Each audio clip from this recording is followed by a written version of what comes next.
वीरेन जी हमारे साथ क्योंकि इस अभी कार्यक्रम उनका में बिल जुड़ मिल चुके नहीं हैं। रहा था, मतभेद कुछ बहुत दिखा रहे थे। धन्यवाद वीरेन जी। आप मुझे बताइए ये शिकार अभियान क्या है, और इन दिनों देख रहा हूं कि कांग्रेस भी इस अभियान में निकली और बीजेपी निकलने वाली है।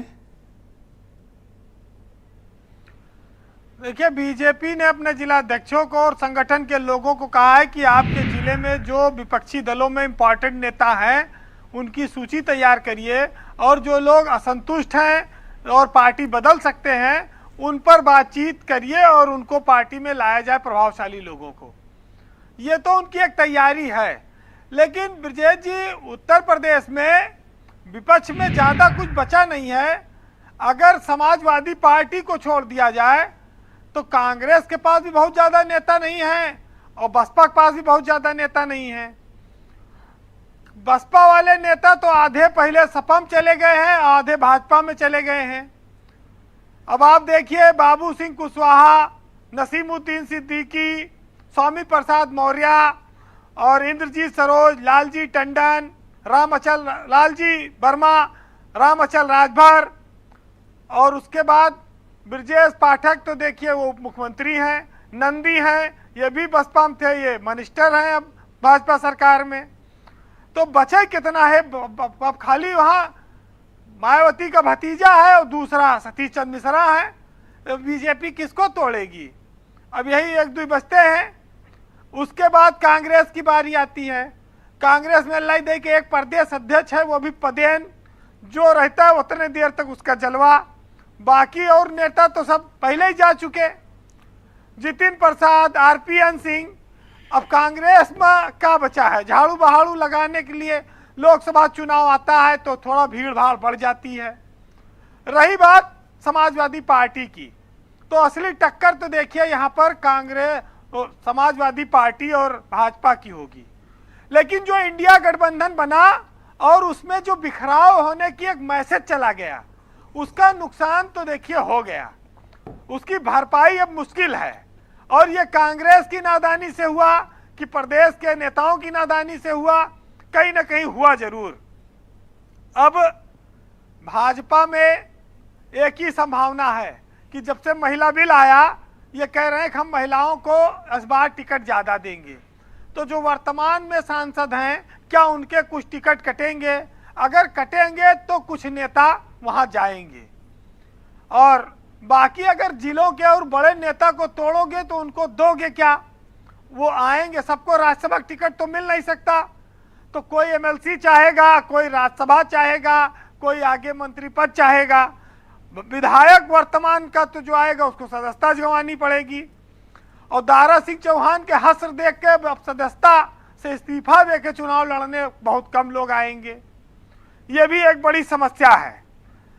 तो ये जरूर है कि भाजपा अगर किसी को न तोड़े तब भी उसकी पार्टी एक बट वृक्ष की बन चुकी है।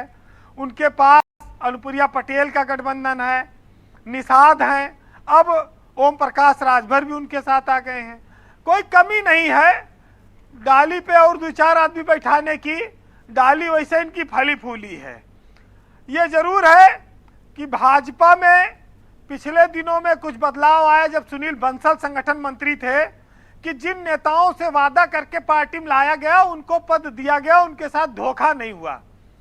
चाहे इसमें आप संजय सेठ का उदाहरण देख लीजिए, अशोक वाजपेयी का देख लीजिए, और कई सारे मंत्री हैं जो स्वामी प्रसाद भी मंत्री रहे इसमें, और दारा सिंह चौहान भी मंत्री रहे।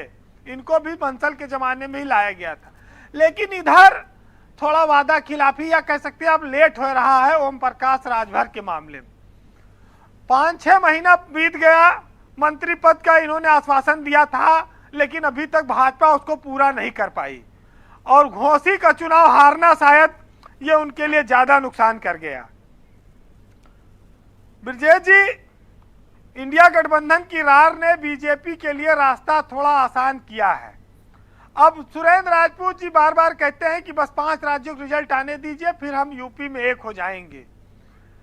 अगर ये एक हो गए तो जो दरार आ गई वो दरार पाटने में थोड़ा वक्त लगेगा।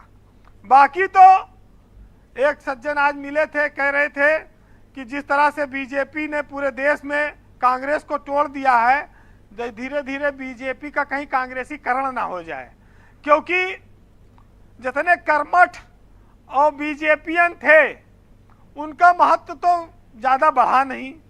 जो दूसरे दलों से आए उन वो पद ले उड़े और उनको तुरंत बाहरियों को उपहार मिलता है।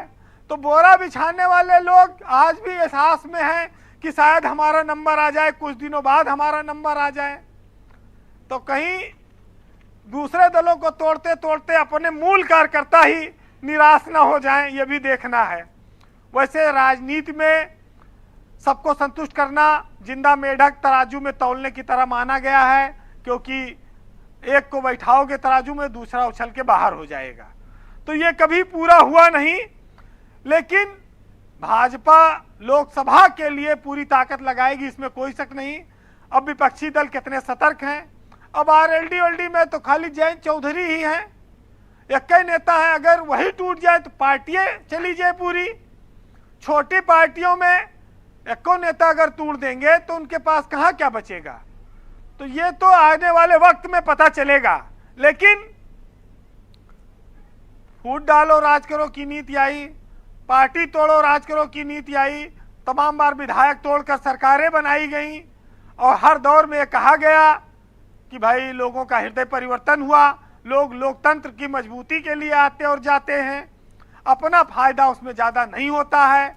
बहुत सारे लोग जब आजकल ईडी और सीबीआई जमाना है तब भी ये कहते हुए आ रहे हैं कि नहीं, हम उधर से नहीं इधर से दिल लगा के आए हैं। जी बहरहाल उदय प्रताप सिंह जी की एक कविता है, सुनिएगा, बड़ी शानदार है कि शराफत को जमाने वाले कमजोरी समझते हैं और मोहब्बत तो इबादत है मगर इसे चोरी समझते हैं। और ये साकी की इनायत है, पिला दी हमको आंखों से मगर नासे मियाँ इसको नशाखोरी समझते हैं। और आपस में लड़ा कर भाइयों को राज करते हो और मुआफिक आ गई अंग्रेजों की थ्योरी समझते हैं। और हमारे देश में जनतंत्र के ऐसे मुहफिज हैं कि दलित को आज भी गोदान का होरी समझते हैं। बहुत शुक्रिया वीरेंद्र जी, बड़ी मौजूद बात आपने की। बहुत बहुत धन्यवाद हमारे साथ जुड़ने के लिए और ग्राउंड जीरो